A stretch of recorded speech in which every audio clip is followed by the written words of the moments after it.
қиссаи ду дӯст, яке бой ва дигаре камбағал.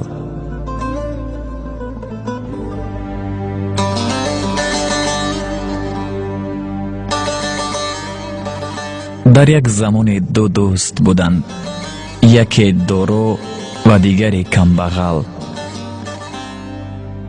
ҳар ду донишҷӯ буданд, дӯстони ҳақиқӣ буданд. писарбачаи бой ҳатто обро бе камбағал писар наменӯшид.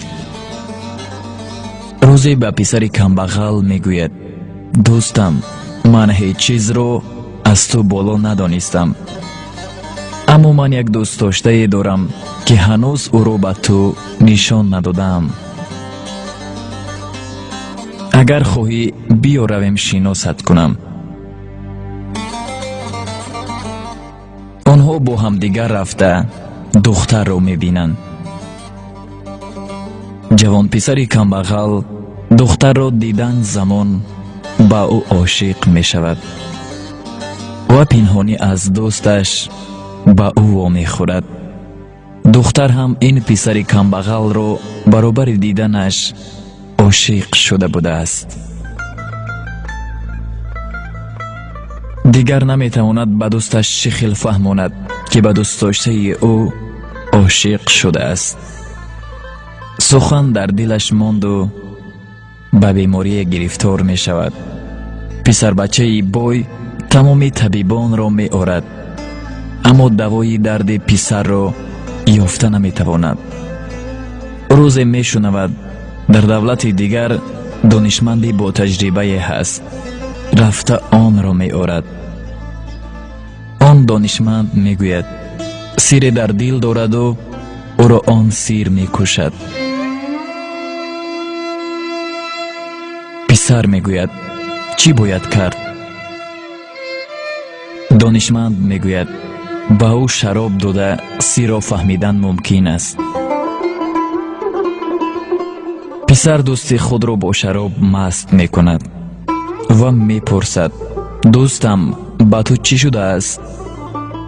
камбағал писар сири дар дилаш ниҳон бударо нақл мекунад. баъдан писари бой чунин мегӯяд: ман ҳеҷ чизро аз ту боло надонистам ва инро ҳам аз ту дариқ намедорам.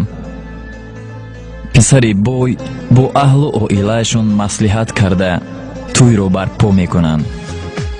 писари бойро дӯсти камбағалаш ҳамроҳӣ мекард, яъне шоҳиди домод камбағал писар буд. дар вақти никоҳ кардан мулло аз домод мепурсад: шумо розӣ? писари бой мегӯяд: ман домод не, дӯстам домод аст. дар ин ҳолат ҳама ҳайрон мемонанд. хуллас духтарро ба писари камбағал медиҳанд. падари писари бой мегӯяд: ту маро дар пеши ҳама шармандаву шармсор кардӣ, аз баҳрат гузаштам. ба писари камбағал бошад як корхонаи калон дар дигар давлат кушода медиҳаду мегӯяд: рав, туро ҳам дигар набинам.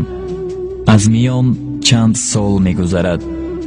писари бой камбағал мешавад ва ба ҷустуҷӯи дӯсташ ба роҳ мебарояд. бояд баҳрро бо киштӣ гузарад, аммо ба ин маблағ надошт. ба роҳбари киштӣ саргузашти худро нақл мекунад. киштибон бошад, дилаш сӯхта ӯро ба он тарафи баҳр мегузаронад.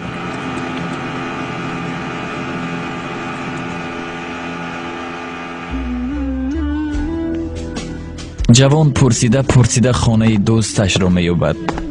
хона беҳтарин хона дар он шаҳр буд. дарро мекӯбад.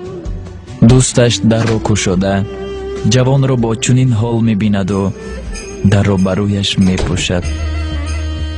ҷавон аз алами бисьёр мегӯяд: ман барои дӯстиам ба ин рӯз расидаму кори инро бин.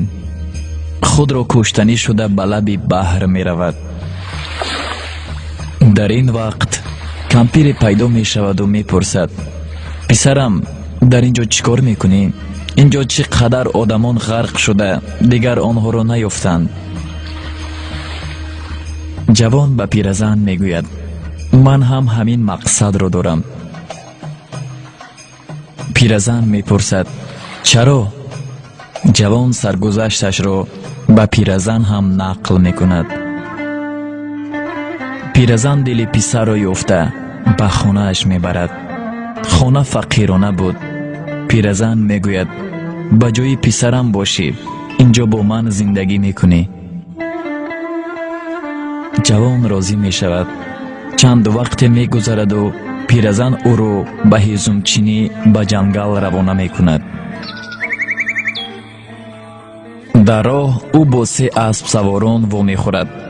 آنها به جوان میگویند برادر این اسب‌های ما را نگاه کن، حقت را میدهیم. جوان راضی میشود و آن اسب‌ها را از سحر تا بیگاه نگاه میکند، اما آنها بر نمیگردند. پیرزن انتظار شده به جستجوی جوان میبراید. آمده میبیند که او اسب‌ها را نگاه دارد. پسر با پیرزن واقعه را نقل میکند. آن روز هم میگذرد و از آنها خبری نیست. اسب‌ها را گرفته به خانه برمیگردند. میبینند که خورجین اسب‌ها پر از طلاست. جوان قلعه را آباد میکند که از خانه دوستش هم زیبا. پیرزن میگوید به همه چیز رسیدی، اکنون باید عائله برپا نمایی. جوان به گفته های پیرزن راضی می شود و میگوید لیکن من به تویم دوستم را دعوت میکنم. پیرزن هم راضی می شود. توی برپا می شود. همه را دعوت میکنند.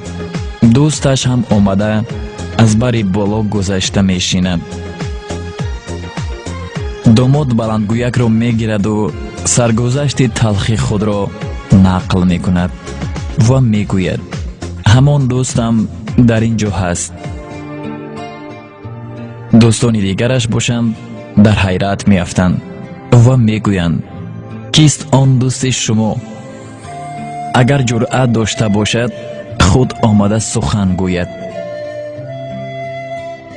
دوستش از جای خسته به نزد بلندگویک آمده چنین میگوید من میدونستم شما چی حال دارید، برای همین سردار کشتی را فهمانیدم که به نزدت همین خیل جوان آمد گرفته بیار گفتم. وقتی که در را کشیدم تو را با آن سر و احوال کمبغلی دیدم، فکر روزهای گذشته را کردم. خود به خود گفتم اگر تو را درارم زنم دلش سوخته به تو عاشق نشود.